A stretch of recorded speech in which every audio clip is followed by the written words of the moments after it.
started. As always, if you guys have any questions, please just click into the Q&A bar and I will get back to you just as we're going through, or I'll type an answer to you depending on what we're in the middle of. So we're going to start with looking at Nike and Tiffany. So two very, very, very different brands, both kind of, you would assume, target completely different types of people. And they kind of do, but they did a huge collaboration, and I'm going to look at, I guess, what they did, why they did it, and how that came across on social media. Again, lots to learn from there. We're going to look at Clarks versus Zara, aka Clarks, the massive shoe brand, which, you know, most people would have known from when they were kids right up until now. And Zara, obviously, you know, huge international fashion brand, and looking at their collaboration. And again, you know, that why would those two brands collaborate? You know, what would be the reason and what can we learn from them? And then we picked a couple of more kind of independents. So we looked at Need and Favor and Block and Bottle. So again, two very different businesses, but they are in a place. So again, we're looking at what the collaboration looked like and what we can learn from it. I also have a little sneaky one that I'm going to put in there, which I kind of featured before, which I've not put it on the slide. But it's almost an update from when they last collaborated. So I just wanted to give you guys a little bit from there. And then we're going to show you guys the content calendar for the next couple of weeks, where we can give you guys some ideas on what you might want to look at in terms of content, which is being developed nationally, and how you guys might be able to use it as maybe a local hook or something that you can do yourselves. So remember, what we do here at Maybe is all about prioritizing your channels by learning from your competitors. So this, for example, is the dashboard. Normally I show you the calendar, but I thought I'd just switch things up a wee bit here. This is the dashboard, and when on the left you see your best post, so basically your best post for the whole week. But then on the right, I've mentioned Tiffany & Co. So I put that our comparisons, for example, would be Tiffany. And I can literally look at their best post versus my best post. So it might be that I was another jewelry brand, a high-end one, obviously, or it might be that I wanted, if I was a local bakery, I wanted to look at a local baker. It's the idea is that you can start to compare and contrast. You can start to look at what kind of stats they're getting if they're a similar business. What channel is their best one? You know, for us it might be Twitter, but for Tiffany it might be it might be Facebook. But why? So you can start to really learn from your competition, and you can start to get content ideas. You might also start to see why you're doing better, which also obviously helps with, you know, from a benchmarking perspective. So make sure you're going in there and really using that comparison tool, because it's really what it's all about. Because remember, 79.1% of consumers in the UK spend over an hour on social media per day, but only 19% of businesses have active social media accounts. So we're saying, yes, they might have a social media account, but is it active? AKA, are they posting? Are they engaging? That's what we're trying to get you guys to do. We're trying to get you to post more, engage more, and do more of the right content to reach more of your customers and ultimately hit your objectives, whether it's to sell more or get more footfall or whatever it might be. We help over 25,000 businesses get more out of social media because, as I showed you a minute ago, we help you compare your social media performance with literally any other business. We help you use all the social media tools and insights to use social media much more effectively. And then you've got access to all of us. So we've got experts in everything from strategy to just Instagram, right through to Facebook ads and everything in between. And then we all develop a ton of content for you guys, whether it's little snippet training videos, and we do live webinars like this, where we help you guys basically learn from the best in the business and then figure out how to do that yourself. And then we've always got the little blue button on the dashboard if you ever need any direct help. So I'm going to get cracking. So we are going to start with Nike versus Tiffany & Co. So this is basically a snapshot of a very recent collaboration that they did. So this had, I'm not going to lie to you, a massively mixed response. Hugely mixed response. So to give you a bit of backdrop before we start going into this, so Nike does a lot of sort of different collaborations. So they have done everything from working with Louis Vuitton, they have worked with Comme des Garçons, they've worked with, you know, the likes of Beyonce and Jay-Z, which I think was like their first joint project outside of music together. You know, so they are very much not afraid of doing a collaboration. And let's face it, you know, they're a massive brand, you know, they do sponsorship, they do everything. So Why would they want to partner with something like Tiffany & Co? Now, again, for those of you who've been hidden under a rock for the last million years, Tiffany & Co, if you don't know it, is a massive internationally well-known brand, mainly known for like basically their Tiffany branded jewelry and things like, you know, their really beautiful silver jewelry and their diamonds, so things like their engagement rings and that kind of thing. It is high-end, generally quite expensive and sought after, but it also has its sort of like lower range stuff as well, which is more of their kind of, you know, branded Tiffany merchandise and things. But most things are well known from the likes of your Sex and the City and that kind of thing back in the day. So that hopefully sets the scene as to who the two businesses are, to then think about why they might collaborate. So I'm going to show you how Nike portrayed this. So this could be their collaboration of the year, could be. So basically they did an announcement of a link up with the jewelry label Tiffany & Co for their brand new Air Force One Law trainer. This is one of their really, really famous, legendary pairs of trainers. There's a lot of chatter around these trainers, and basically the news broke following rumours of the collab when they leaked imagery of the black Air Force Ones on Tiffany's channel. But here, it was the box. So you can see the transition. So wait, and I'll show you what I mean. I'm going to show you both. So that was the box, which showed Tiffany branding on a Nike box. On Tiffany's channel, it was the Nike trainers with the Tiffany branding. Do you see the difference there? So each channel chose to show off the other one's branding more than their own. So this is showing how the trainers look and feel on the Tiffany Instagram. So you can see, you know, it's like the actual details gorgeous, you know, again, whether you like them or not is almost irrelevant. This kind of shows you guys, I guess, you know, how they've shown them off. It's put them on a flat lay, which is literally putting them on a blue background, which is clearly going to be the Tiffany branding. It is the black Nike iconic trainers that most people know, which is their Air Force ones. And then what they've done is they've changed subtle differences. So they've created subtle differences. So they've added the Tiffany name to the tongue. They've added the blue tick instead of what they would normally have.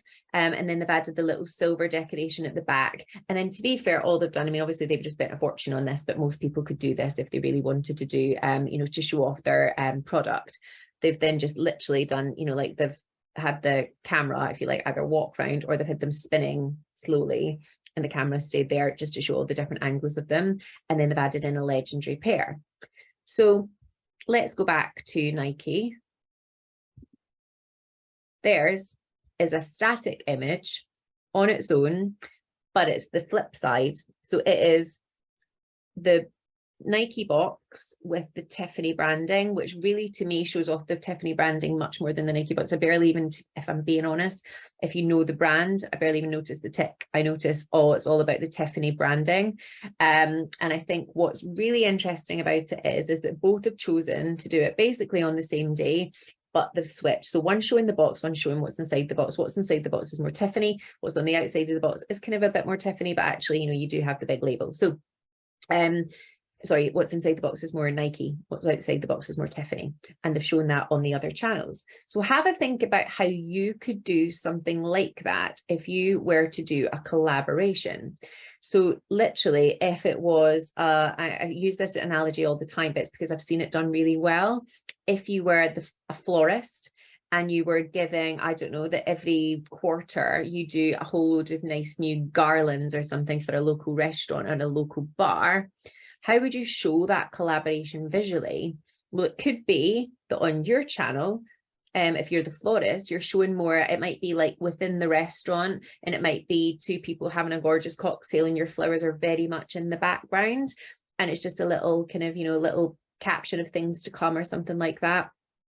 And then on the restaurant's channel, it is all about the flowers, but it's got a little logo or something underneath. Do you see what I'm saying? It's kind of showing a little respectful nod to the other person's branding and the other and pushing the other person's branding more on your channel.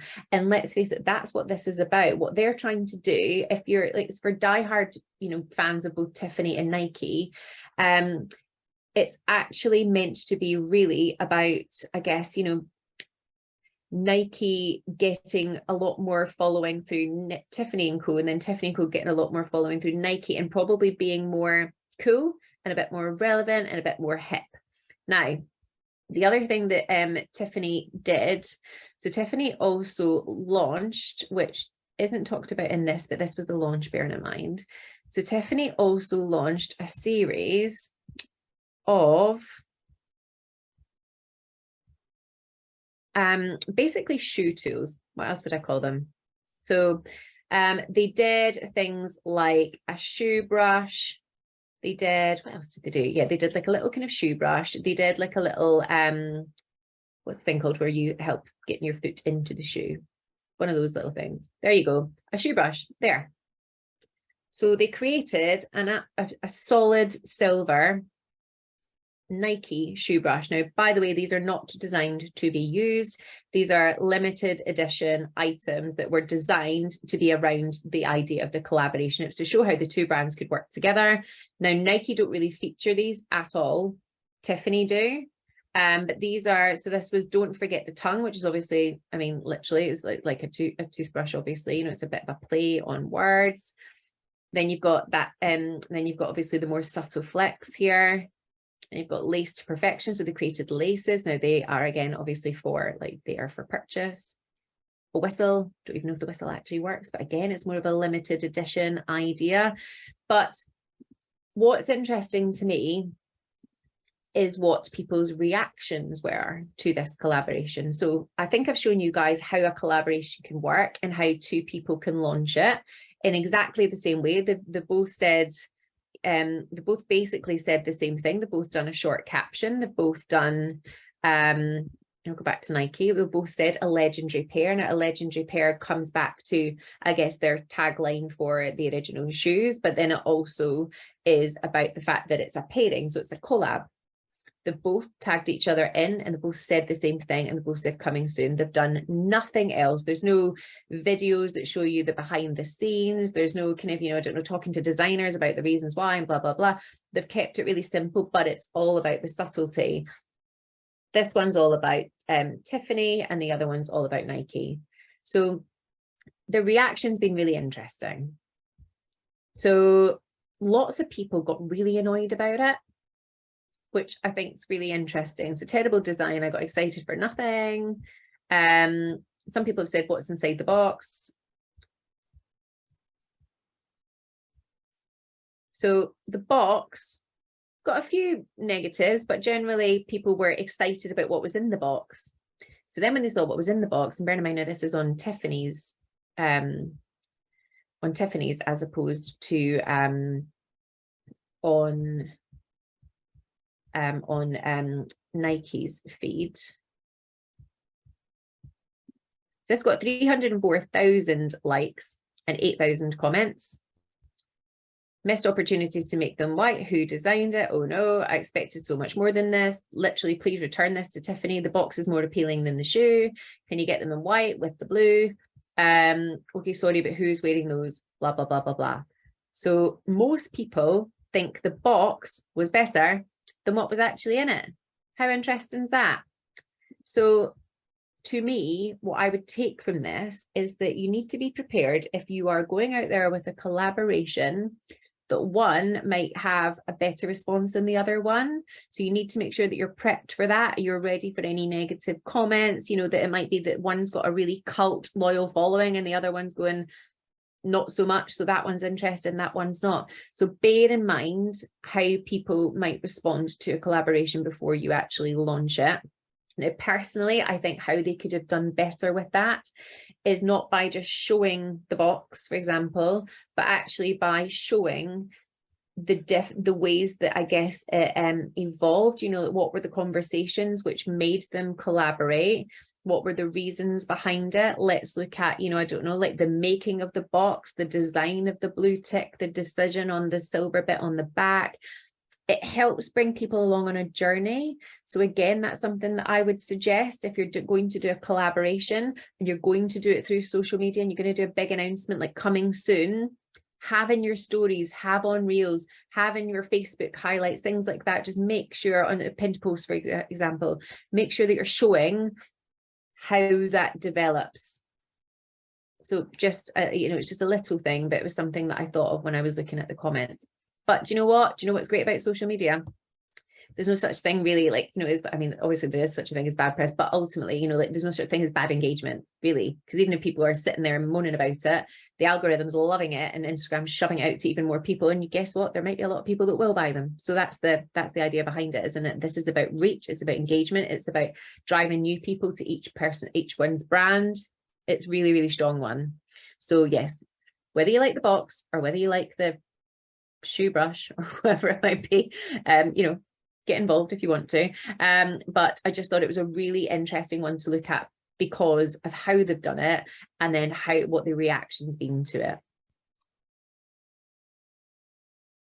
Okay, very different one is Clarks and Zara. Now, interestingly, before I actually go into this, so we're obviously talking about social media here. Now, interestingly, Clarks's Facebook page that I can see hasn't been in use since September 21. So actually, from what I can gather, they're only promoting this through Instagram and TikTok, as opposed to Zara, who are pushing it on Facebook as well. So yeah, just thought that was quite an interesting one. But basically, Clarks teamed up with what effectively is one of the world's biggest fashion retailers for this collaboration. So it sees the classic Wallaby, which is this shoe, which is a classic one for Clarks, and the desert boot. And the idea was it was kind of reinvented. So let's have a wee look at what Clarks have done. So Zara said that one of the key elements of the new collection, so it's a collection that they've done together. So it basically features men's, women's and kids wear options. And it's been the interpretation of taking iconic models, so iconic shoes, and then reimagining them a wee bit to make them more unique and a bit different and a bit more modern and suitable for, I guess, you know, now. So basically Clarks launched 50 new styles which were available to buy online at Zara and then also in stores in countries, in basically I think over 98 countries all around the world. So bit of background on Clarks. So in recent years they actually were really struggling due to the pandemic, but over the last few years, they have started making quite a steady recovery and there's been more of an increase in consumer demand. Therefore, this was almost like a kind of relaunch, if you like, and a relaunch into almost like a very new, hip, modern audience. So people would remember Clarks or know of Clarks, but actually going with something quite cool and quite fashionable and international like Zara just gives them a whole new lease of life, which is which is basically the idea behind it. So here, let's look at what they did. So Clarks versus or times Zara, and a new collaboration with Zara. We brought new life to our iconic Wallaby and desert boot using chunky crepe soles to create a unique silhouette. This collaboration is available exclusively via Zara channels. So again, interesting, exclusively via Zara, not via Clarks. Interesting, isn't it? So that again is looking at the why. That is about them basically saying, we want to get our shoes into your shops, isn't it? That's what they're doing. You know, that's the reason that they've created this, is to get, you know, all of these guys in with, you know, basically, you know, it's that idea of, you know, you're going to buy these jeans, so why wouldn't you want to mix with, you know, these like cool pink desert boots, or you know, looking at the men's collections, it's showing how, you know, if you just buy a pair of shoes, you're buying the shoes solely, and it might be to go with an outfit that you've already got. The idea is that by Clarks going in with Zara, they are physically, you know, like people are more likely to buy it all together as a collective. So Zara is going to like it because you're more likely to buy the whole outfit that pulls it all together. And Clarks is going to like it because they're being shown to a brand new audience who might never have walked into a Clarks store before, because it suddenly makes them cool. Do you see what I mean? So what I really thought was interesting was that they've made that very clear in the caption. They've sort of drawn you in with this image, which I thought was pretty cool, actually, having like the giant shoe with, you know, the kind of very cool sort of, you know, sultry models, you know, like I thought it was quite nice and quite, you know, very, very Zara. And not so much Clarks. I thought the branding on it was pretty good as well. Again, whether you like or don't like the shoes, it doesn't really matter. This is about the fact that it's for a new audience. And then how they've explained it. They wanted to bring a new lease of life. Clearly, they want to make more sales. So I think how they've done it is really interesting on Clarks. And as I say, Clarks have mainly focused on being recently on Instagram and TikTok as opposed to Facebook. But then when we look at Zara, so this was a post that they did on Facebook for it. So they're still on Facebook. They're on all the channels, and they're always really strong on social media, to be fair. So they chose to talk about it on Facebook. And so this is the image. So this shows all of them. So these are obviously like the two giant shoes, and then the more little one, which is super cute actually, with the models all around them. So this is very much, I am Clarks, and oh no, wait, no, we're super cool now because we're part of Zara. So I think it really ties the two brands together nicely. And even, you can see the label, but without being like really, I suppose how Tiffany and Nike did, it was very like boom in your face, whereas this is a bit more subtle because you have to recognize that Zara has a very specific type of modeling. They've got certain brand colors that they use. They've got certain ways that they do photo shoots and things, which you would only know if you were part of, you were interested in Zara. And Clarks, most people would recognize the kind of typical Clarks kind of shoes. So I think it's quite subtle. And then again, I thought it was quite interesting what they said. So we collaborated with the renowned brand Clarks, which was founded in 1825 through the launch of the re-edition of its iconic models, Wallaby and the Desert Boot. So for them, they've bigged up Clarks. They've bigged them up. They've said, actually, no, we've decided to collaborate with them because they're a really old established brand, and we wanted to work with them because they're renowned. And they're, it's basically classics. It's classic meets fashion. So I think, again, that goes back to what I was saying before. When you're doing a collaboration and you're showing it on social media, make sure you understand, let's face it, who's the biggest brand? Which one has the most following? Which one has the most engagement? And which one needs the other one more? And that's totally fine because it's okay for that. And make sure, therefore, that each one is getting the right nod on the social media channel. Because again, go back to the florist and the bar. If I was the florist, I would be bigging up that bar. Even if I had more following, I'd be bigging up the bar. But I would still be knowing that, the bar is probably going to get more out of it than me than them, the other way around. But equally, if I was the bar, I would be really bigging up that florist and talking about, the different flowers that they give me, and the different arrangements, and tagging them in and all this kind of stuff. So again, I think that's interesting. Also interesting that because Clarks obviously aren't really on Facebook, they can't tag them in, whereas on Instagram they can tag them in. So Clarks have tagged in Zara here. So Clarks, had they been on Facebook, would have benefited from that. So other thing to think about is your channels when you're doing a collaboration with anybody. It's making sure that if they don't have a Facebook page, be careful if you're posting on your Facebook page, because again, it is all about that cross reach and that extra engagement. That's kind of one of the main reasons you would do it on social. So make sure that you choose a brand that has the similar channels to you, because otherwise it's kind of just going to get lost in the noise.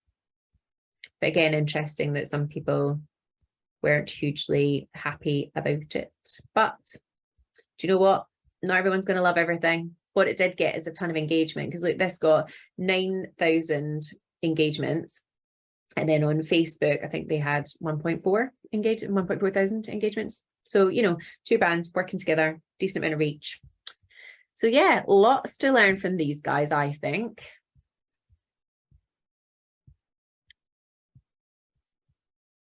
So in fact, on that, I'm just kind of going to summarize a wee bit on this, because I was just thinking about this. So Clarks, what can we actually learn from this collaboration, like, in terms of breaking it down? So Clarks, they're an older, outdated brand, which I guess, we probably don't think to shop for stylish shoes, unless you're a particular Clarks fan, although they are known for the strong quality of shoes. So that's why they went, going back to that renowned, that's why they're well known. They have had to tap into the younger generation more, so they've been really focusing on TikTok. But how do you, so they've got, I think, like 2.1 million followers, but then how do they actually, you know, engage with them on a fashion perspective? Teaming up with the likes of Zara, because Zara's the fashion giant. They've got a huge target audience and perfect with the mix of Clarks strong shoe strength. So it's basically successful for both brands, but ultimately one needs one more than the other. Let's face it. Zara didn't need Clarks. Zara are adding a new element to what they're doing by going on their sort of heritage, if you like. So I just wanted to explain those things a little bit. This is Zara's calendar. So when you go into maybe you can go in and you can look at anyone's calendar, as I've said before. So literally, if you want to go in and see what Zara are doing, you want to go in and see what the local shopping centre is doing, you want to see what the local council's doing, it's all in there. And you literally go into content calendar and you can compare your own. So you can see that they do a lot on Instagram. So this literally was for what, last week? So yeah, it was over Valentine's Day. So you can see that they do a lot of videos, they do a lot of reels. A lot of their stuff is quite high fashion, but then they also have more kind of like user generated content as well. But this is what I mean. You can learn very quickly as a snapshot from businesses through the content calendar. So a couple more.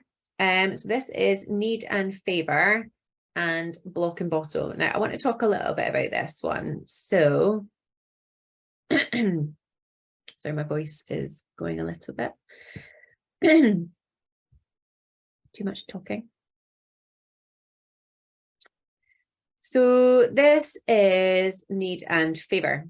So as you can see, they make absolutely delicious, ginormous, beautiful sandwiches. That's what they do. They specialize in amazing breads and fillings and put it all together into these incredible sandwiches. And so they use social media very much as a window, like literally a shop window, to bring people down. So to bring people physically down to their premises to buy the sandwich. And then what they did here was a little bit different. So they've got, you know, they do have, like, you know, the odd little collaboration and things, but they did this one here, which was Block and Bottle, which is, you know, I guess a more established social media account, I guess.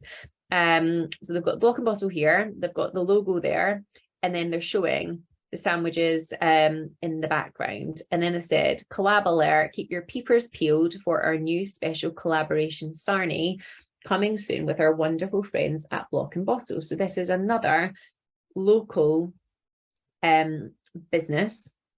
And what they've done is they have decided to collaborate on a product. So again, is this any different to Tiffany and Nike? Not really. What they've done is they've done you know, coming soon, which is exactly what Nike and Tiffany did. They have shown the kind of two brands working together, and they've given you a bit of inspiration as to what those sandwiches might look like and what, you know, you might get from it, which again is really similar to what they did. So what I want to do is show you that anyone can do this, but why would they do this? So I want to look at the Block and Bottle. So the reason that I showed these two, you can, I don't know whether you can see, but it says, so Need and Favour and Block and Bottle. So that is the collab part. So they have done that as a partnership. And this again is Need and Favour and Block and Bottle. So again, collab. But this post again wasn't done by Block and Bottle. This was done by Need and Favour. So I want to have a quick look at this to explain what I mean. So before I showed you the two brands and how one was featuring the other one when they collaborated and how they, you know, really supported each other and that kind of thing. But then that goes back to why. So this is another one. So this was the actual, you know, the actual collaboration. So this is, I'll have a spot of that, the Gloucester Old Spot pork dip, jus, kale pesto, marinated peppers and pickles. This week's special collab with the wonderful folk at Block and Bottle.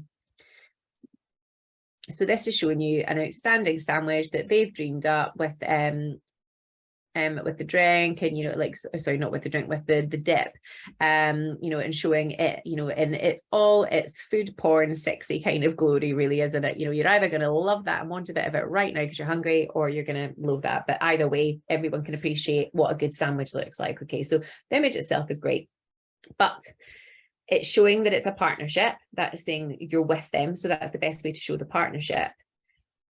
Again, it's Knead and Favour that are doing it. Now, the reason that I haven't shown you Block and Bottle showing this collaboration is because they didn't really, is because actually it was Knead and Favour that was almost pushing the collaboration, and Block and Bottle were doing it, but actually it was all about Knead and Favour getting more from Block and Bottle collaboration, maybe, rather than the other way around, or that's certainly the impression that I got. So I want to take a look at Block and Bottle. So they have 16,000 followers. They are, so they're all about the meat tier. So meat, beer, and life, shopping and retail. And here you can see they get really good engagement on their post. So they did post it, but not in the same way that the other ones did. So for me, when they're doing the collaborations, it is much more, I guess, like if they've got a really engaged audience, then what you would be wanting to do is collaborate with them so that you can get more reach by engaging more with people in their audience. So I would be saying to them in the beginning, right, how are we going to engage with you? How are we going to get more reach together? Can we do a video that shows, how the sandwich is made? Can you get, face to face with, I don't know, both owners of both businesses, and you guys do a video on why you're collaborating? Make sure you get the most out of it, because actually that would increase your reach. It would increase your engagement. It would ensure that both sets of businesses are getting a lot out of it, but also ensuring, I guess, that, the one that needs more from it gets more from it as well, by making sure that that other one, you've almost got an agreement in place for how you're going to support them. And then finally, now I featured these guys before, which was this one. Now, the reason that I went back to feature them again is because it's to show the end of the collab. So usually when people do a collaboration, they kind of, show whether it's an installation or a product or service or something. Usually when it's done, it's done. They don't continue it. This is Bridal Reloved. So Bridal Reloved, basically they sell wedding dresses, but they sell, like designer high-end wedding dresses at, a fraction of the price. And they are based all across the UK. And I loved this one. So I'll show you it for anybody that missed it. What they did was they collaborated with a local florist for their Christmas window. And they do this at Valentine's Day. They do this at different times of year, but I particularly loved how they did this video. So I'll show you the video to explain why I'm showing you it again.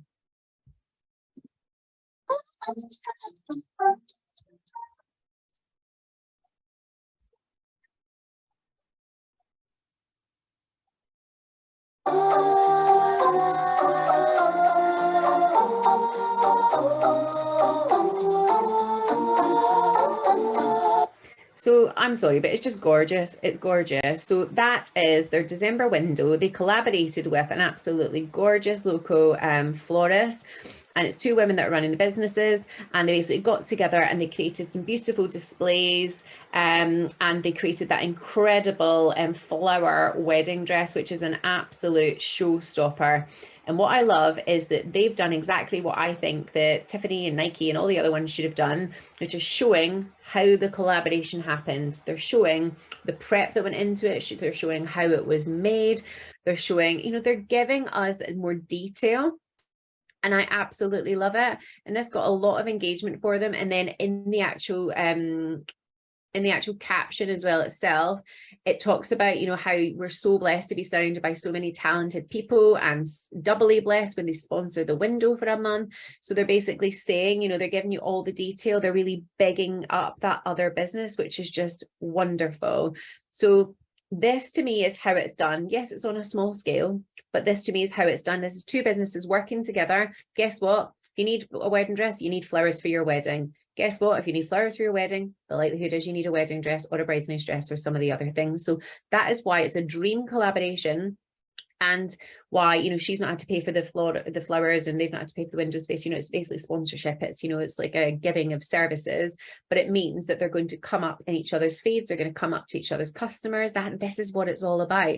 So if I could say anything, it's that actually some of the big brands could learn a lot from these guys who have collaborated and done it in such a beautiful, beautiful way, that's not been all bells and whistles and needing, you know, like, you know, thousands of pounds spent on it. This is actually about the talent and the work, and showing how two brands can really work together. Now, the reason why I'm re-showing this, and, you know, you're probably like, why the hell is she going on about Christmas, is because I happen to have a look at, because I really love the flowers, I want to have a little look at Indigo Blooms. So that is the florist who supplied that wedding dress, the floral wedding dress, and then all the other pieces around it. So they went back and they did a time lapse of a dismantle party. So let's have a little look at this. I just love this, and it's not something you see very often. So, you know, my job is to give you guys ideas on how you might do things, collaborations on social media. This is a classic one. Down to the rain.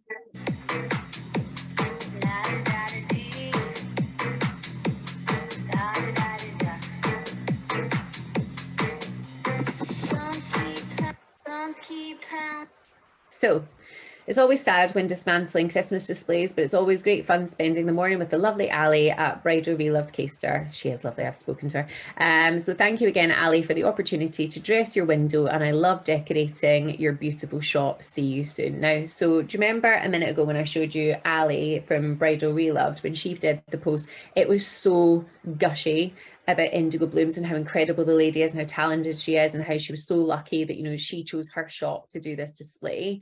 And then in this one, this is the second one, if you like, you know, this is the, you know, them taking it down, which again, nobody talks about, you know, like, you know, having to dismantle things after Christmas or Valentine's Day display or anything like that. And then she's gushing about her. This shows mutual love, mutual respect. It helps customers feel that there's a real synergy between the two businesses. It helps them associate the two businesses together, which again is naturally going to increase sales, but it is how it is done.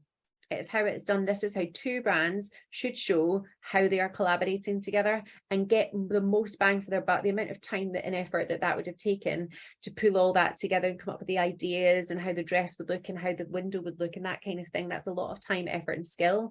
Why waste that? Even coming up with this sandwich, why waste it? Show videos, show the story, talk about it. So yeah, I'm really passionate about this because I really believe that this is where brands miss a trick.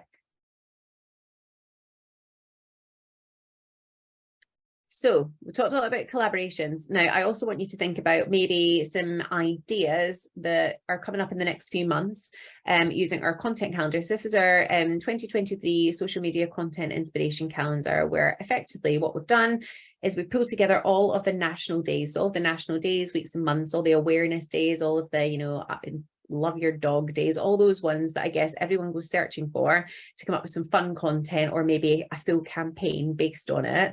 And we've taken that and then we have turned it into a huge calendar with lots of different tabs from January right through to December with all of the dates on it for everything that you could possibly imagine. So when you're maybe thinking about, right, okay, who could I collaborate with in my area? Which online brands do I look at and think we probably share the same customers? Which, I don't know, whether it's a council and a shopping centre, it doesn't matter, you know, thinking about the hook that could get that collaboration going could actually come from this. So I'm going to look at March, because we're coming up to March, but it could be that you want to do something at the end of March, for example. So let's have a look at all the national days. So I think we've talked about quite a lot of the ones that are early on last week. But I am going to have a look at, right, there you go, National Complementary Therapy Week.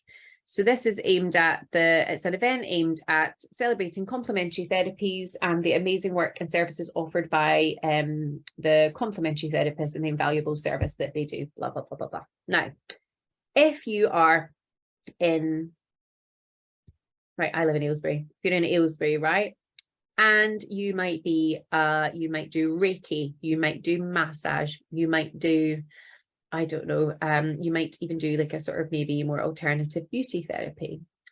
Why wouldn't you want to do something that week as a campaign? Use the hashtag, all the hashtags are there. Use the hashtag and come up with an idea. Maybe work with another therapist that does something that's different to you, where you do a competition or you offer something together. That is why these national days and weeks are so important, because if you can't come up with something, literally it's all there for you. And this is how you come up with the ideas. So I mean, that's just one. Debt Awareness Week, right? So Debt Awareness Week, why couldn't the local citizens advice work with the local shopping centre and go in and do a day's worth of, you know, giving some on the spot advice to people about managing their debt? Or you could use social media to do it. Why wouldn't your local shopping centre want to help people during a financial crisis, where they actually go in and they ask for, I don't know, the top 10 tips on debt advice, and just use that as a national hashtag? To be fair, a local pub could do it. That's not the point. The point is that you're taking a national campaign and turning it into something where you could do a collaboration, but you could also do something that genuinely really benefits people and helps drive it. It could still drive sales. It can still drive footfall. And then finally, let's look at another one. I mean, National French Bread Day. I mean, do you have a local baker you could work with, where, I don't know, you, if you're a certain business, could you have all their French bread in your display? Could you do a little competition where, I don't know, one of you sells the condiments, it might be the jams or something, and someone else sells the French bread? You see what I'm saying? This quite literally could apply to anyone, and we have all of them all there for the whole month. So if you need this and you don't have this yet, just drop something in the Q&A and we'll get it sent on to you anyway. But if you do have it, then get using it. Literally, I talk to people all the time and they're saying, oh my goodness, I forgot about that one. And you remember the big ones like your St. Patrick's Days and your Mother's Days and things like that. But there's so many other ones that could be a big springboard for you guys in terms of content. It's just about finding them and using them. So remember, this is what we do. We've got all the tools and the support you need. So if you want to book anything more like this, but you need a bit more support, on a Monday, we do how to use Maybe. So it's a webinar like this. Tuesday, it's social media based. It's literally, you know, how to use Instagram, that kind of stuff. Wednesday, you've got me. Thursday, you've got ads for beginners. So that is literally, you know, how do you start doing ads? Friday is advanced ads. So maybe you're already doing them, you want to learn how to do them more. And then it's always on. So it's like on-demand training. We do, the reason why my voice usually sounds like this is because I sat yesterday recording a whole load of videos for you guys, all based around different sectors, different types of businesses and what they're doing and how you could learn from it as well. And of course, you can schedule it in, you can do all your advertising through the platform, do your reporting, and you can learn from any competitors. So I'm going to sum up a little bit. So if you're going to collaborate, ensure you can make the most of it. Ensure you make the most of it. So that goes back to what I was just saying about the likes of Nike and Tiffany. I think that, yes, whilst they might be giant brands, so they might not have needed as much exposure, if you're going to do it, make sure you get as much of it. Make sure you take the videos, make sure you do little interviews, make sure you show, I don't know if you've had to do a sketch on something, show the sketch, talk about how it came about, talk about, even if it was that, I don't know, you had a conversation down the local pub and thought, oh, let's do a competition.